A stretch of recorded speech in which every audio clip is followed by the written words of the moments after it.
हरे कृष्णा। आज हम छठे अध्याय का 35वां श्लोक पढ़ेंगे 6.35।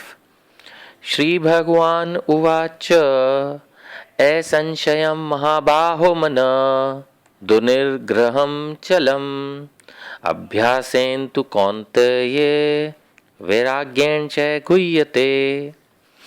अर्थात भगवान श्री कृष्ण ने कहा, हे महाभाव कुंती पुत्र, निसंदेह चंचल मन को वश में करना अत्यंत कठिन है, किंतु उपयुक्त अभ्यास द्वारा तथा विरक्ति द्वारा ऐसा संभव है। इससे पिछले श्लोक में श्री अर्जुन ने भगवान से कहा था कि मन को वश में करना वायु के वश में करने से भी अधिक कठिन लगता है।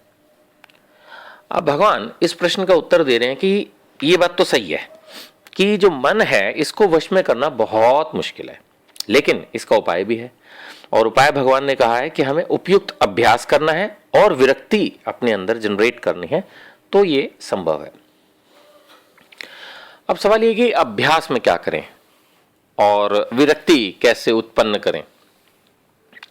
इसके बारे में श्री प्रभुपाद ने बहुत सिंपल वे में परपट में समझाया है कि अगर हम भगवान कृष्ण के बारे में सुने, नवदा भक्ति की जो सबसे पहली सीढ़ी है या जो सबसे पहली प्रकार है, 9 टाइप्स जो भक्ति के होते हैं जिनसे हम भक्ति में प्रोग्रेस कर सकते हैं, उसमें सबसे पहला है श्रवणम।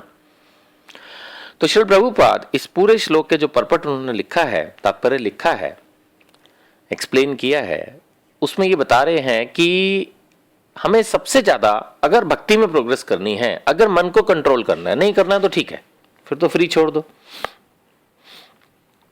अगर एक बच्चा कंट्रोल में नहीं है, वो कभी घूमता है, कभी कुछ करता है, कभी कुछ करता है, और आप एज ए पेरेंट चिंतित है कि भाई इसको कैसे कंट्रोल करें, फिर तो कुछ उपाय सुनने की जरूरत है। अगर लगता है कि नहीं नहीं नहीं ठीक है बेटा, खाओ पियो ऐश करो, यही तुम्हारे ऐश करने के दिन है, तो ठीक है, फिर कोई उपाय करने की जरूरत ही नहीं होती। तो ऐसे ही अगर हमें लगता है कि हमारा मन तो ठीक है जी, हम तो बिल्कुल ट्रैक पे हैं, देन प्रभुपाद जी ने जो सजेशन दिया वो काम नहीं आएगा फिर आपके। लेकिन अगर आपको लगता है कि मन वश में नहीं है, इधर उधर भागता है और मैं मन को कंट्रोल करना चाहता हूं, भक्ति में प्रोग्रेस करना चाहता हूं, अगर आप ऐसा सोचते हैं तो प्रभुपाद जी ने ये सजेशन दिया है कि आपको कृष्ण के विषय में सुनना चाहिए।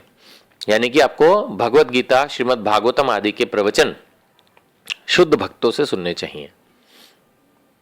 ये बहुत जरूरी है। जितना हम भगवान के विषय में सुनते हैं उतना ही हमारा मन धीरे धीरे फिर भक्ति में लगता है।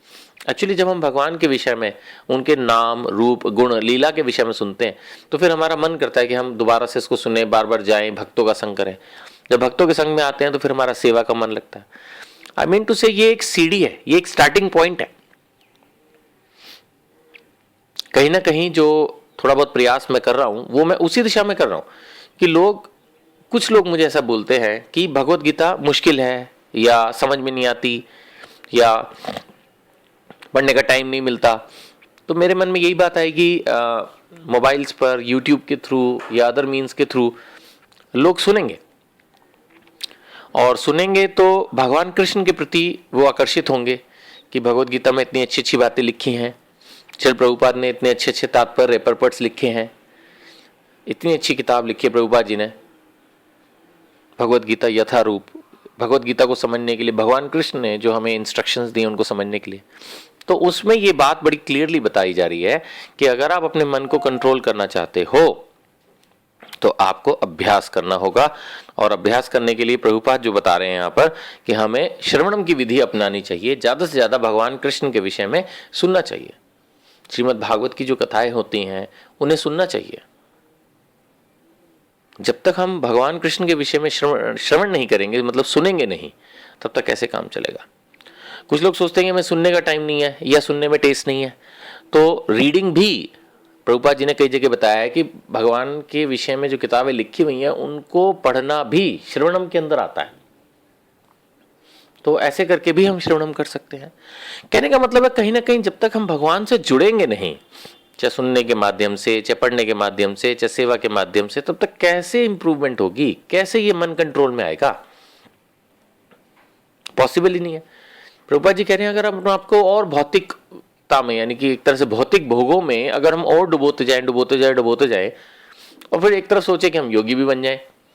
तो प्रभुपाद जी जो एग्जाम्पल दे रहे हैं वो ये है कि ये तो वैसा हुआ कि जैसे आप अग्नि में पानी डाल रहे हैं और सोच रहे हैं कि अग्नि जलेगी, कैसे जलेगी?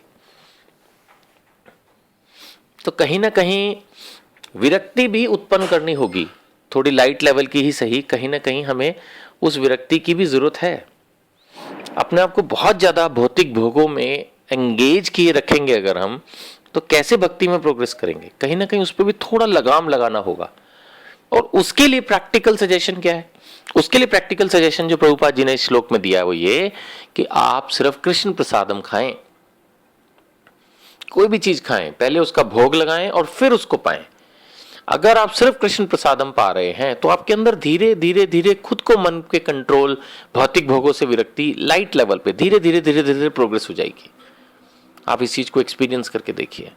तो प्रभुपाद जी ने इस श्लोक के परपट में दो बड़े क्लियर कट सजेशन दिए अगर हम अपने मन को कंट्रोल करना चाहते हैं। एक कि हमें भगवत गीता, भागवतम आदि सुननी चाहिए, पढ़नी चाहिए, और दो, हमें कृष्ण प्रसादम ग्रहण करना चाहिए। अगर हम ये दो चीजें करते हैं तो अगले श्लोक में भगवान ने कहा है कि जो उपाय करता है मन को कंट्रोल करने के लिए, उसकी सफलता ध्रुव है। ध्रुव है मतलब निश्चित है। हरे कृष्णा।